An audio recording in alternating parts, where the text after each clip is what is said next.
So Roine Ushla, Tavotarov Galera Higlaran and Ashunta Naharan. You're so extremely welcome this evening to the National Library of Ireland for the 2025 Dr. Joseph Hassett Annual W.B. Yeats Lecture. You're so welcome. I'd like to take a moment to thank Joe in particular, who has generously supported this annual event since 2013, and I believe this evening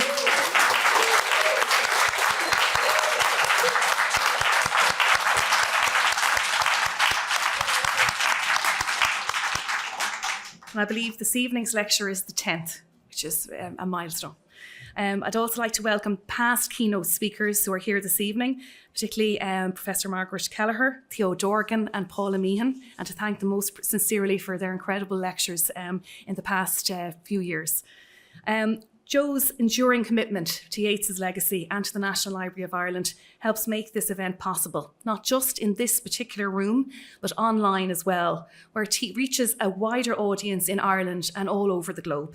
Thank you for making this possible, Joe. It really is extraordinary.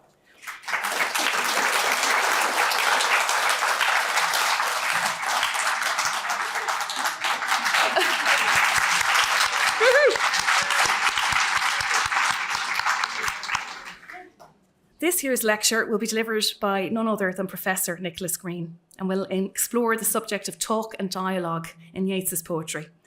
Nicholas Grene is Emeritus Professor of English Literature at Trinity College Dublin, a former Senior Fellow of the College, where he served 3 terms as head of the English department.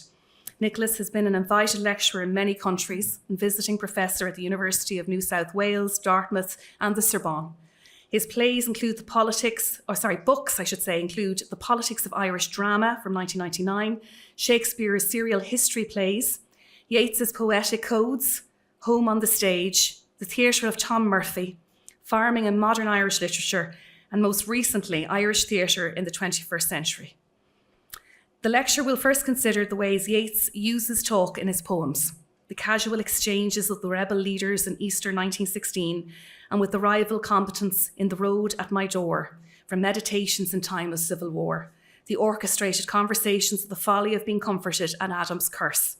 And the second part of the lecture will focus on dialogues between separate named voices, argument in Michael Robartes and the Dancer, love talk in Solomon and Sheba, and we'll end with the poet's internal debates via a dialogue of self and soul, vacillation and man and the echo. Please welcome Professor Nicholas Grene.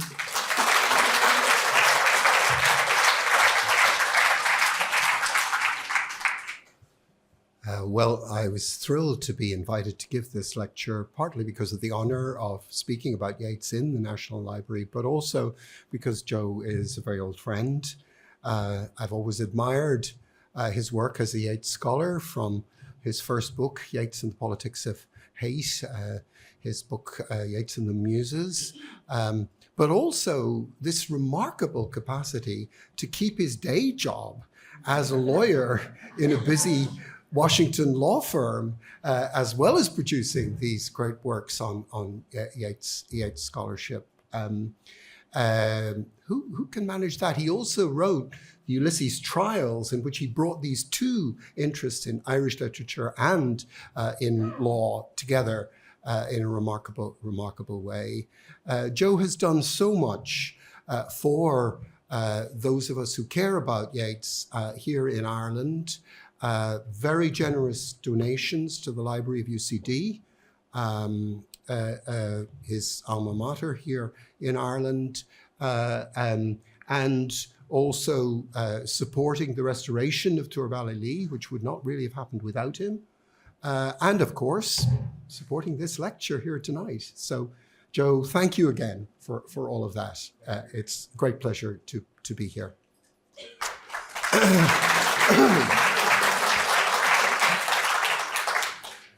Yeats was a compulsive talker, an argufier and a pontificator, and he knew it.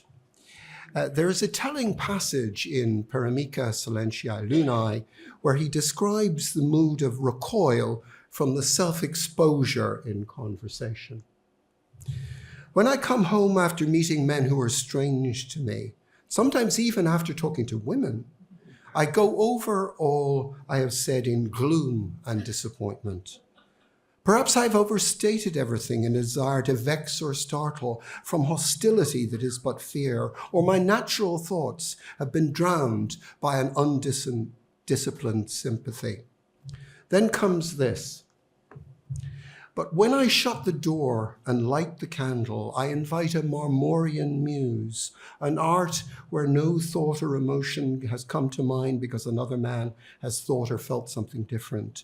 For now, there must be no reaction, action only, and the world must move my heart, but to the heart's discovery of itself. And I begin to dream of eyelids that do not quiver before the bayonet. All my thoughts have ease and joy. I am all virtue and confidence.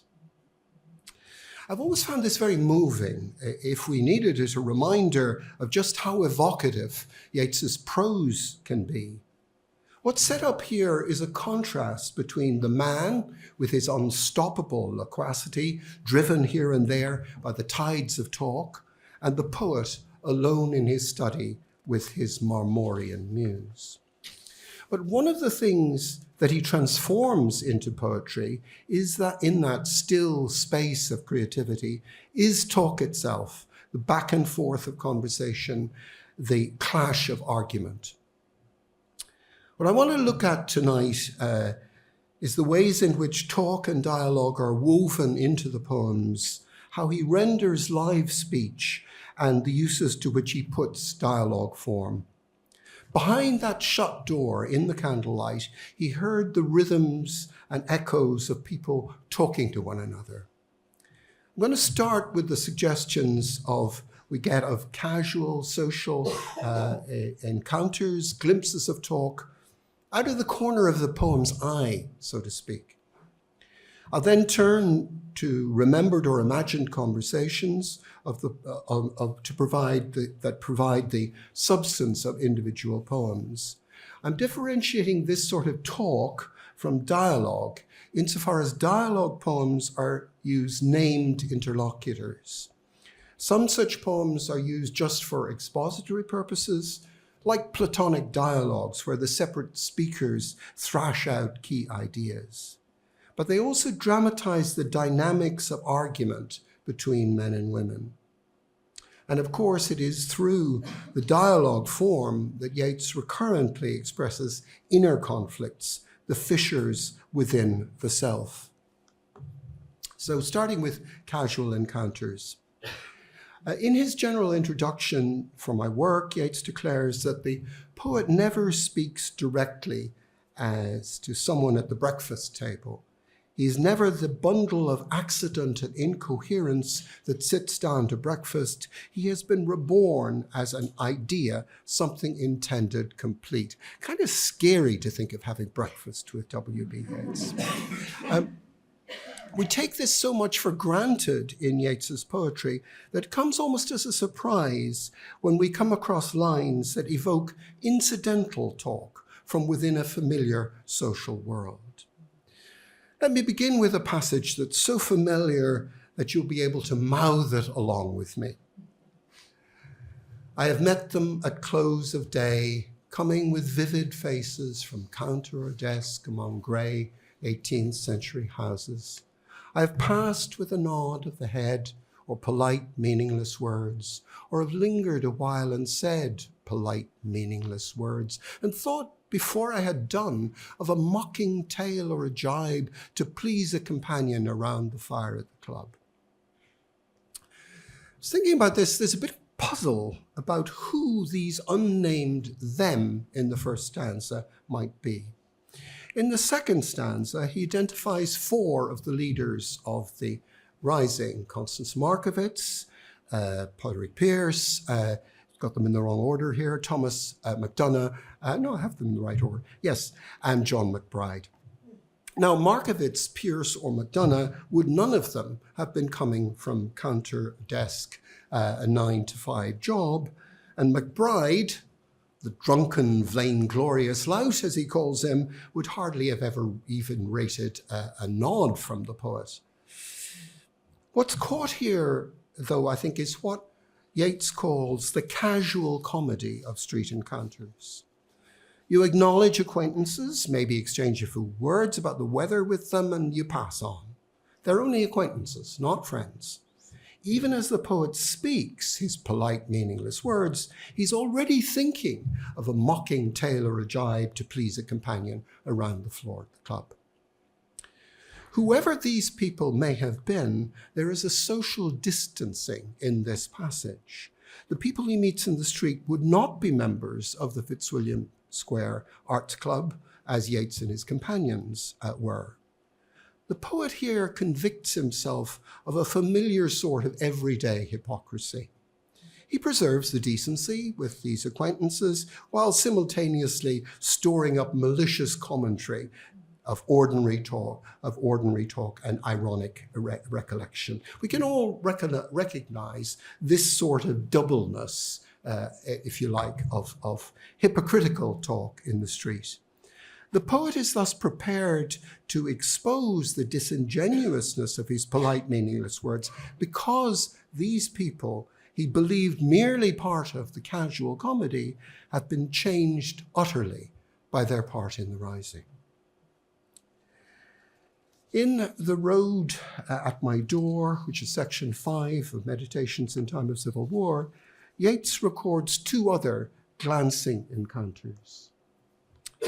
An affable irregular, a heavily built Falstaffian man, comes cracking jokes of civil war as though to die by gunshot were the finest play under the sun. A brown lieutenant and his men, half dressed in national uniform, stand at my door, and I complain of the foul weather, hail and rain, a pear tree broken by the storm. This is July 1922, and standing at the door of Turballigli, the poet meets with representatives of the two warring factions of the Civil War. The affable irregular is fighting with the Republicans who opposed the treaty, the brown lieutenant with the Free State forces.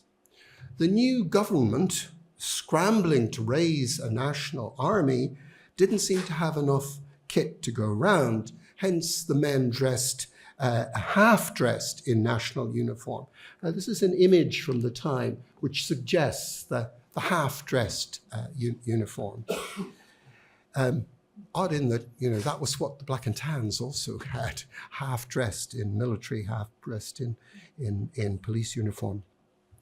What's so striking to the poet is the insouciance of the irregular, the triviality of the chit-chat about the weather with the lieutenant. These are deadly enemies, men in danger of their lives. In the next poem of the sequence, we hear how last night they trundled down the road, that dead young soldier in his blood.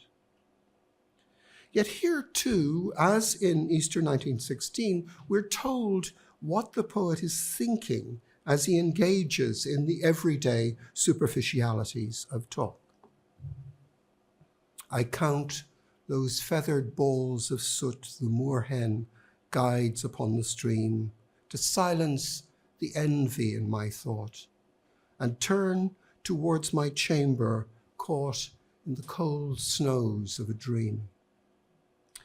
Yeats's practice of counting on the water, birds on the water, is familiar from the 9 and 50 swans of the Wild Swans at Coole.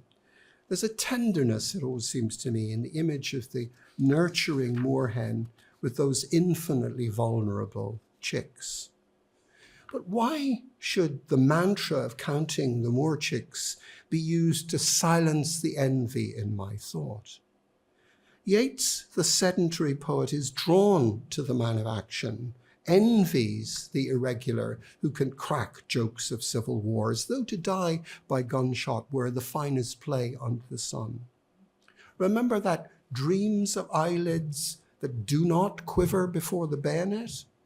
It's in the similar cold snows of a dream that he here climbs up the winding stair towards the chamber high in the tower, away from the lives and deaths of the men on the roads. Also away, it always seems to me, from his wife and children who lived in the cottage down below.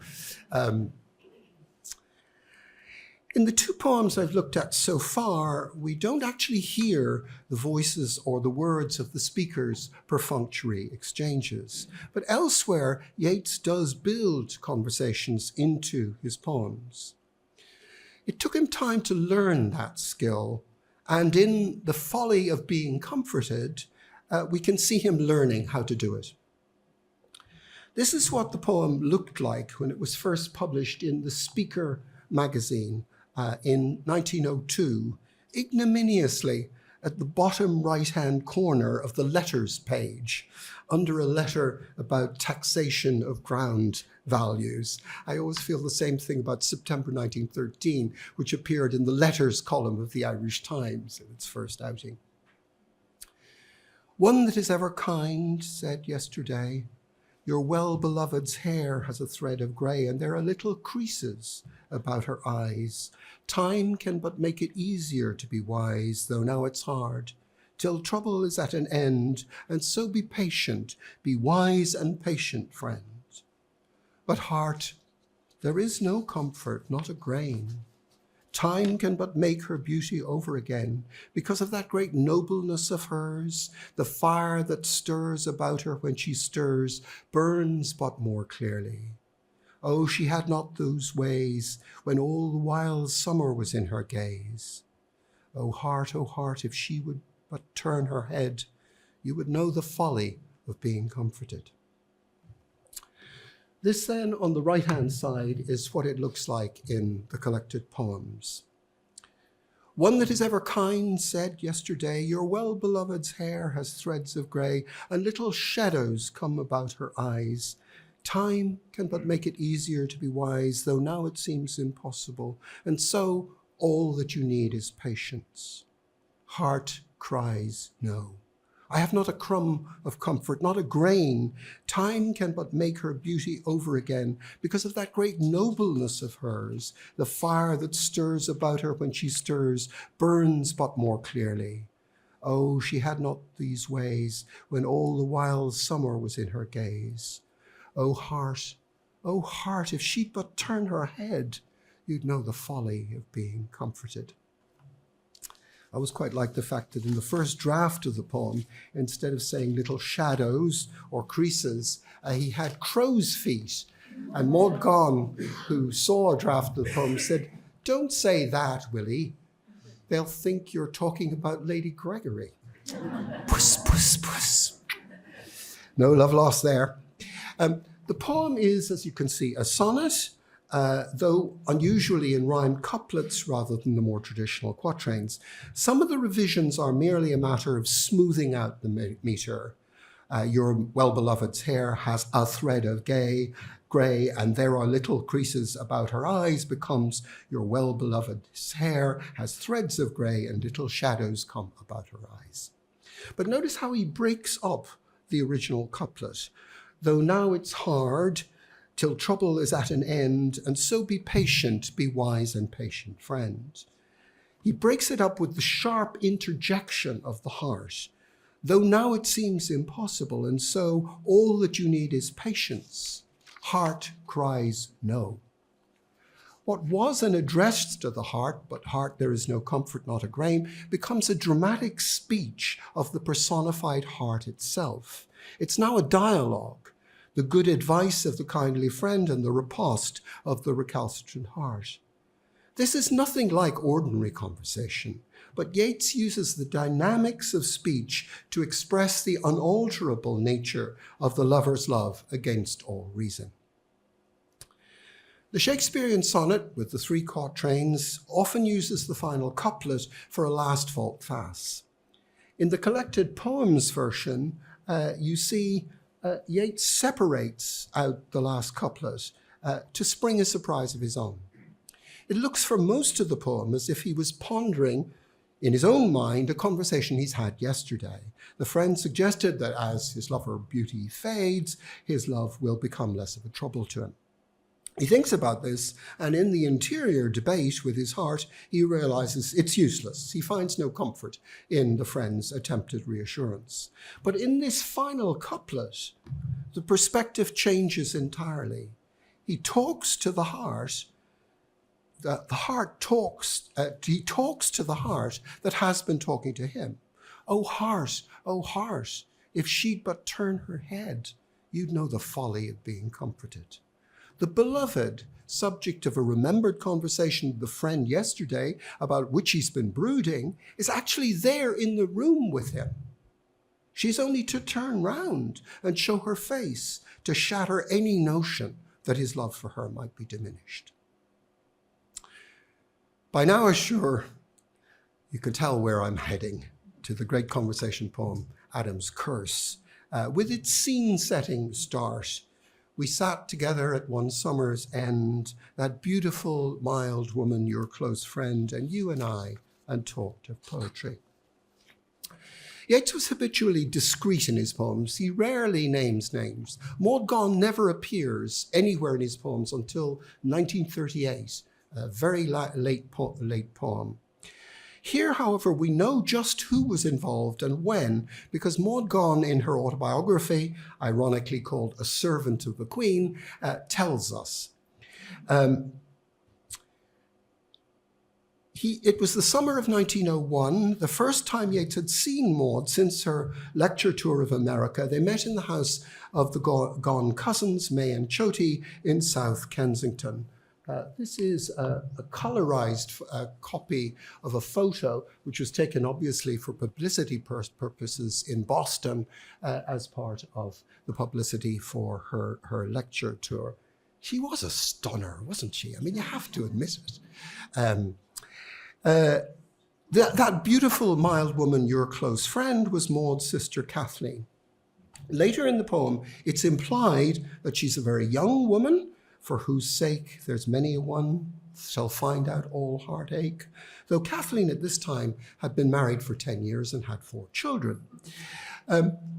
According to Maud, Yeats complimented Kathleen on her appearance, saying she was looking younger than ever. Kathleen's reply, probably a kind of self-deprecating one, said that it was hard work being beautiful. This apparently, according to Maud, was the occasion of the poem. First, we get the poet's complaint about how hard it is to write poetry. I said, a line will take us hours, maybe, yet it does not seem a moment's thought. Our stitching and unstitching has been naught. Better go down upon your marrow bones and scrub a kitchen pavement or break stones like an old pauper in all kinds of weather. For to articulate sweet sounds together is to work harder than all these and yet be thought an idler by the noisy set of bankers, schoolmasters, and clergymen the martyrs call the world. Look at how brilliantly that 8-line sentence unfolds from better go down upon your marrow bones to the martyrs call the world. This is something quite new in Yeats, where the formal syntax and rhyme scheme hardly seem to hold back the flow of the spoken language in check. Just to give you a sense of what the stitching and unstitching were like, this is a draft of the poem in which Yeats is trying to get the wording of the last part of this passage right. He can't decide who calls the noisy set. Is it the world? Is it the Bible or the poets? At this stage, he hasn't come up with the brilliant final solution, the martyrs. The martyrs call it the world. This provokes in turn the mild woman's reply and the moral the poet draws from it. To be born woman is to know, although they do not talk of it at school, that we must labor to be beautiful. I said, it's certain there is no fine thing since Adam's fall, but needs much laboring. There have been lovers who thought love should be so much compounded of high courtesy that they would sigh and quote with learned looks precedents out of beautiful old books. That now it seems an idle trade enough. The grand generalization of the first couplet, the backward retrospect on the archaic tradition of courtly love, ends in that throwaway line, separated, you notice, from its rhyming couplet partner. Supplying that missing rhyme after a break signals a shift in the mode of the poem as the talk dies away. We sat, grown quiet, at the name of love.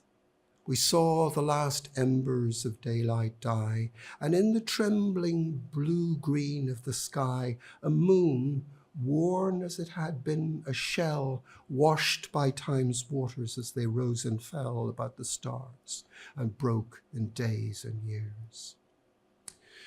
Caught up in the to and fro of the talk, as readers, we've almost forgotten when this is happening, at the end of a summer's day.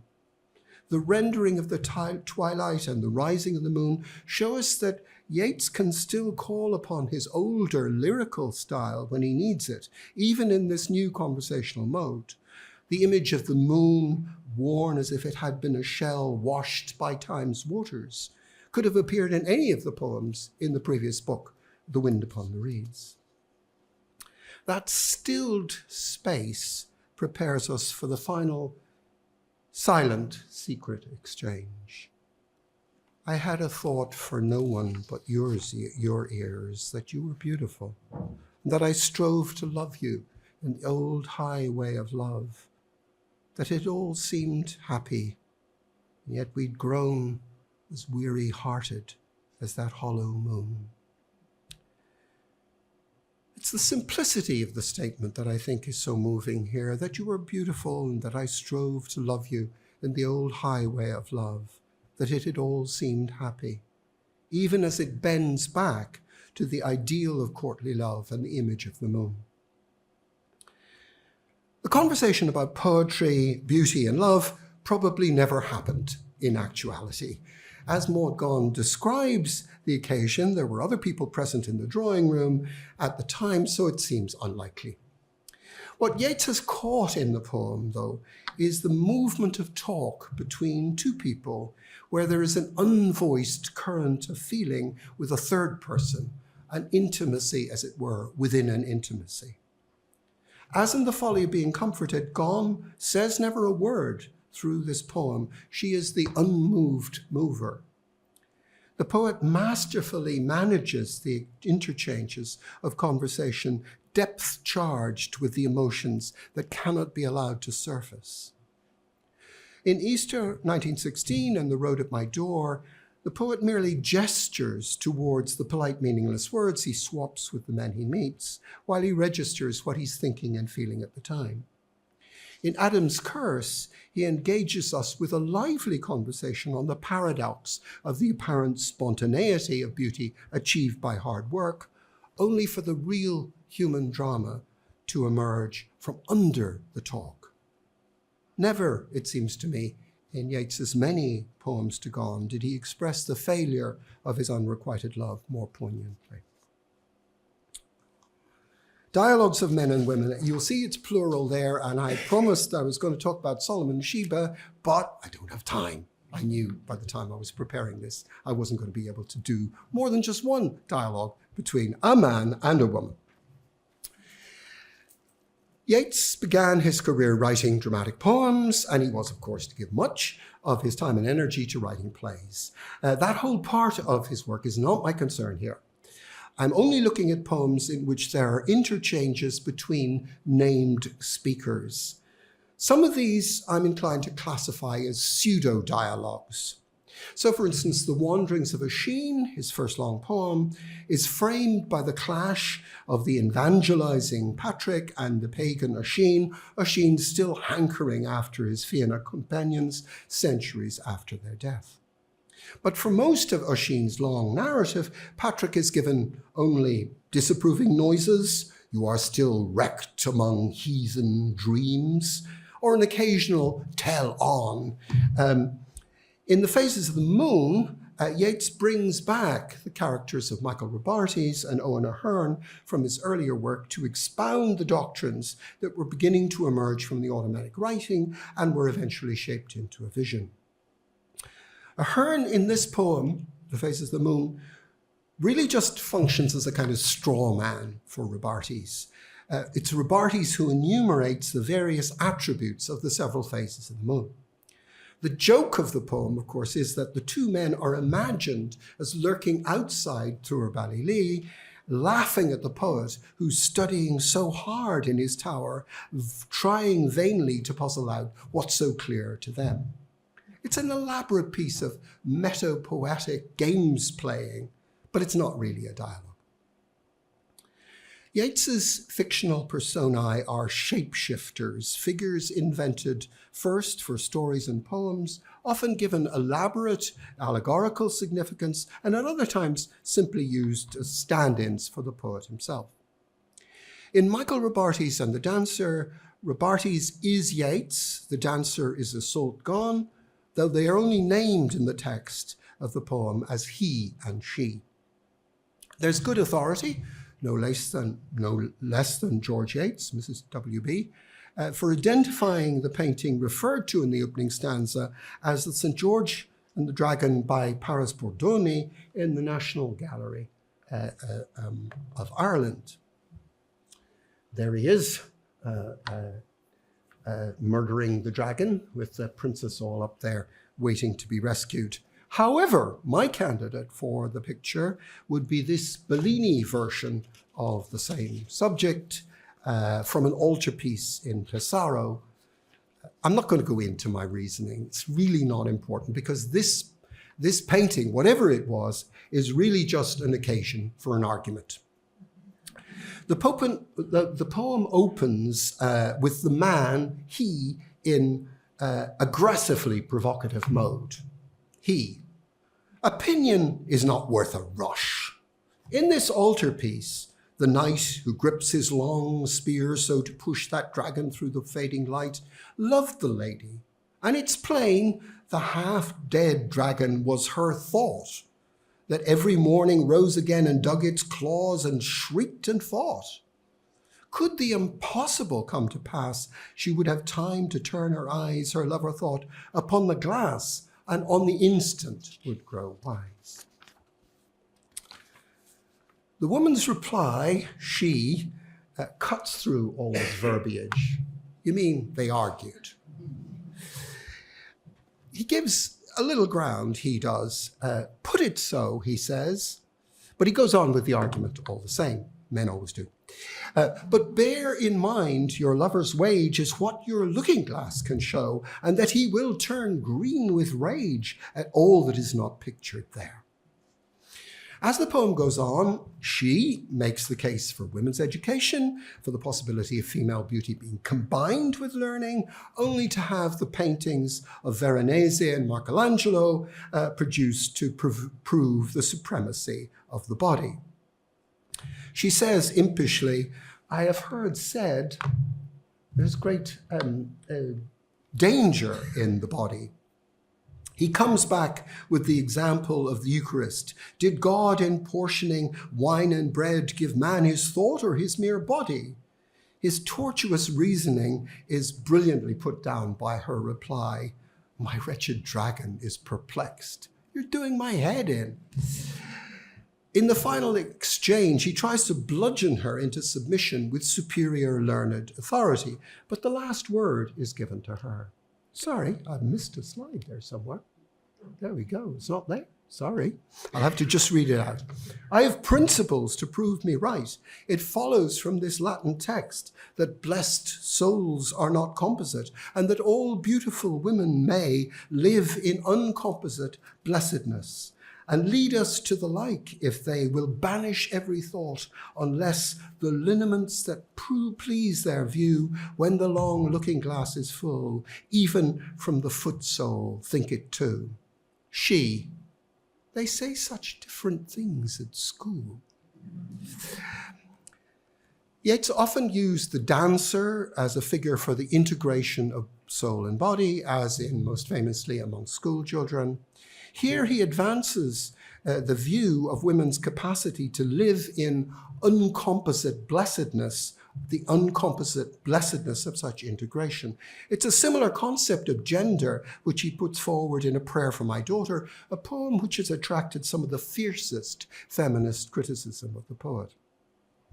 The effect in Michael Robartes and the Dancer is different, I think, because of the distribution of the voices.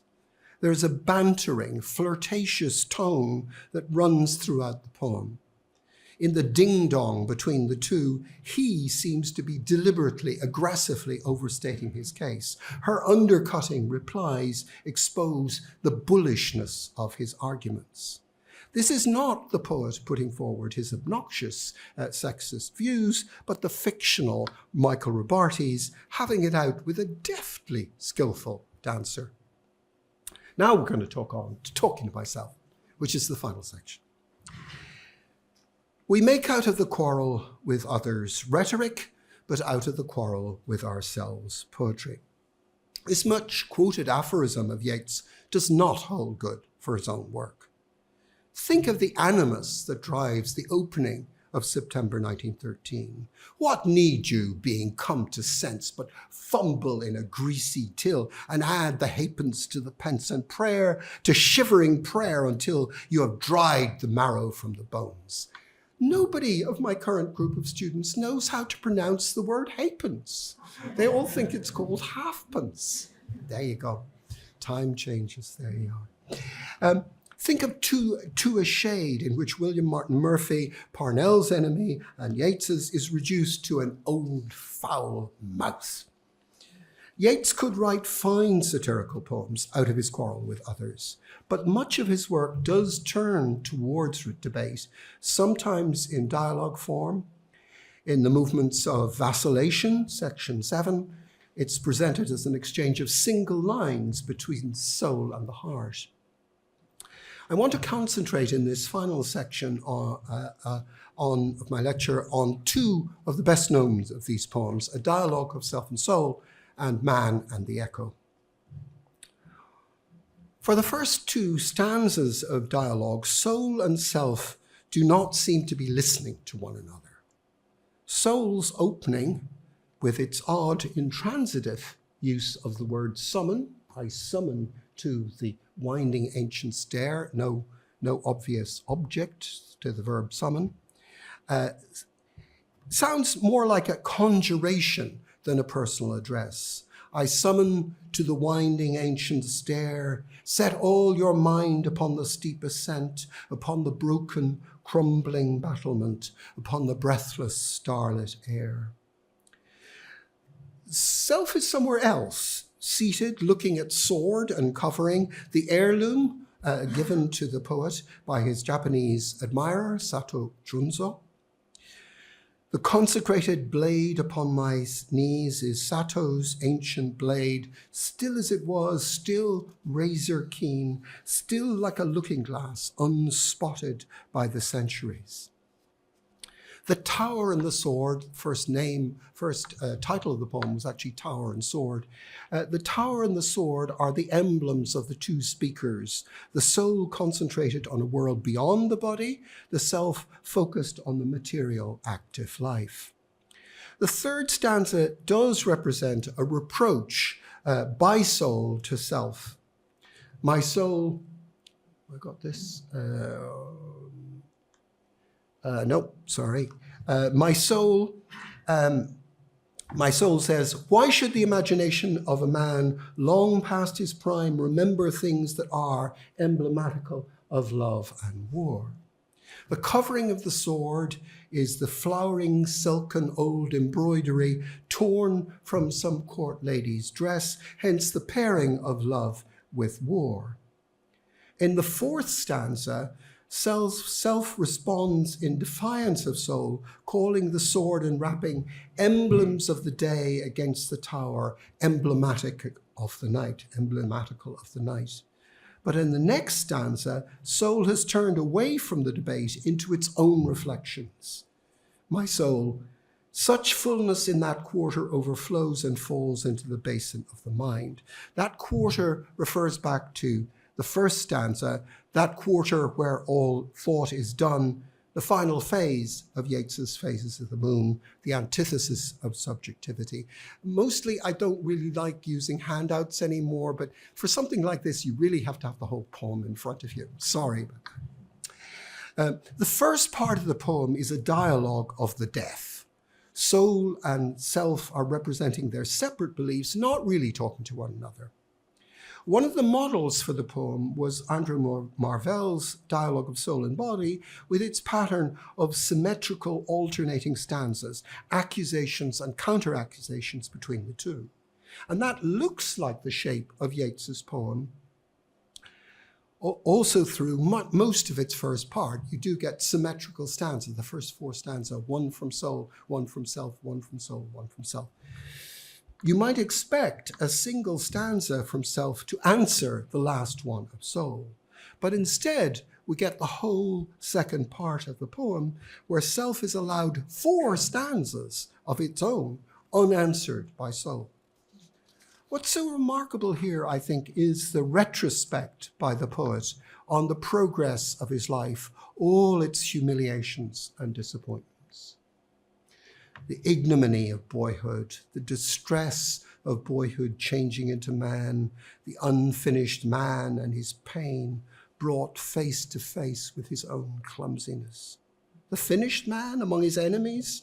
How in the name of heaven can he escape that defiling and disfigured shape the mirror of malicious eyes casts upon his eyes until at last he thinks that shape must be his shape?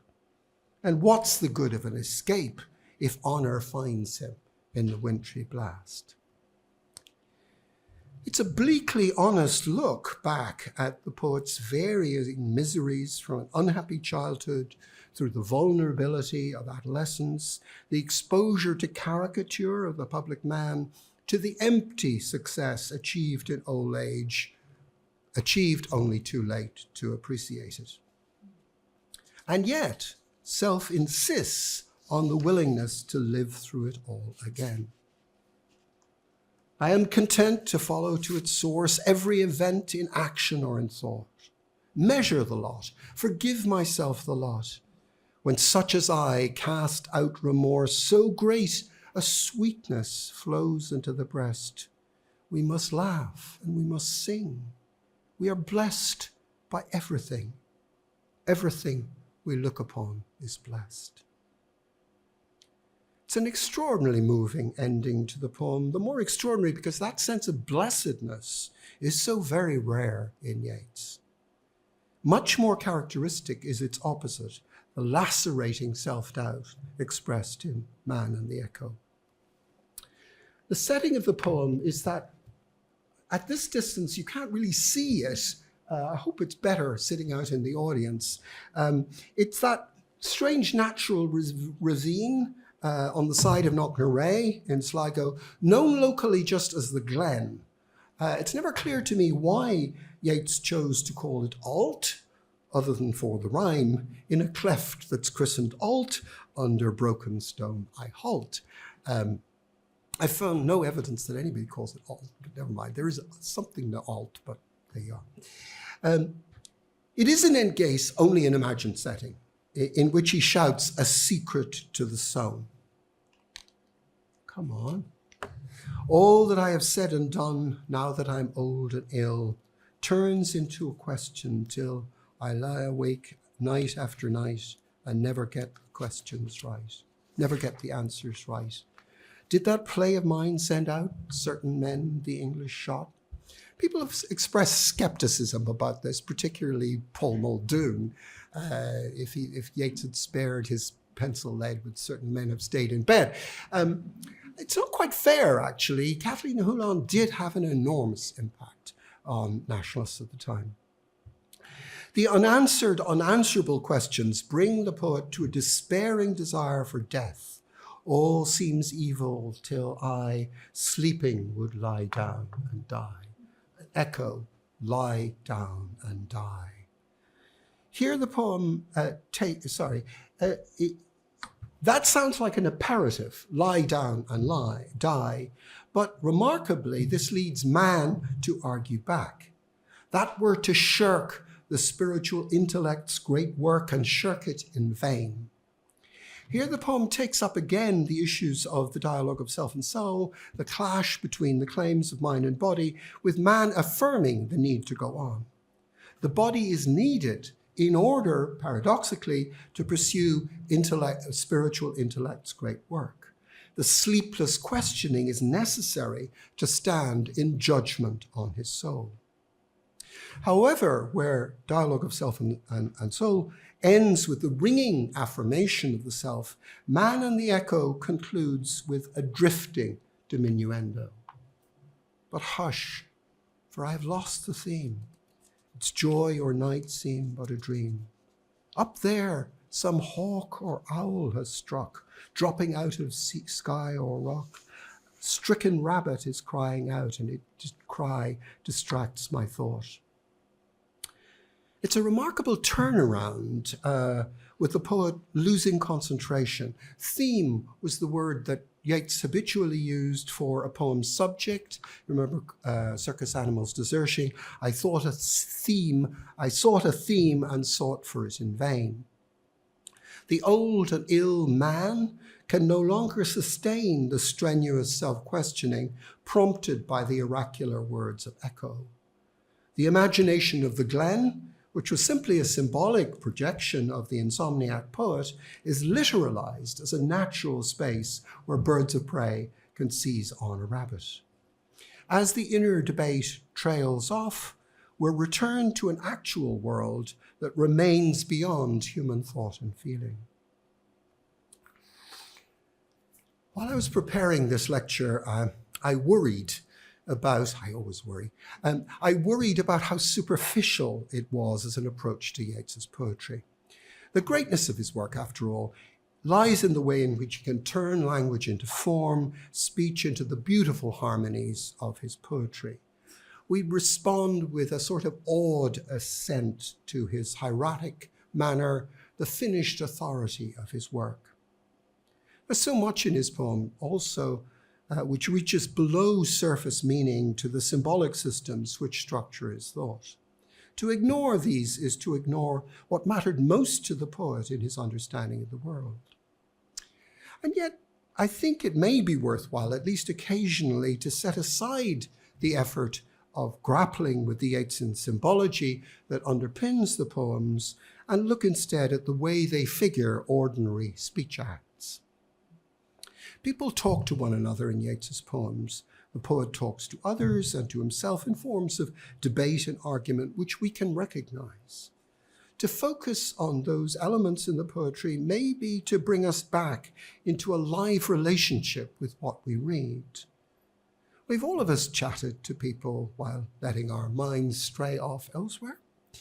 All of us argued with or about those we love. Many of us had looked back at our life and wondered if it was worthwhile. Many of us have lain awake at 4 a.m. In anguished self-questioning. These are all familiar experiences. Only Yeats can turn them into great poems. Thank you very much for listening.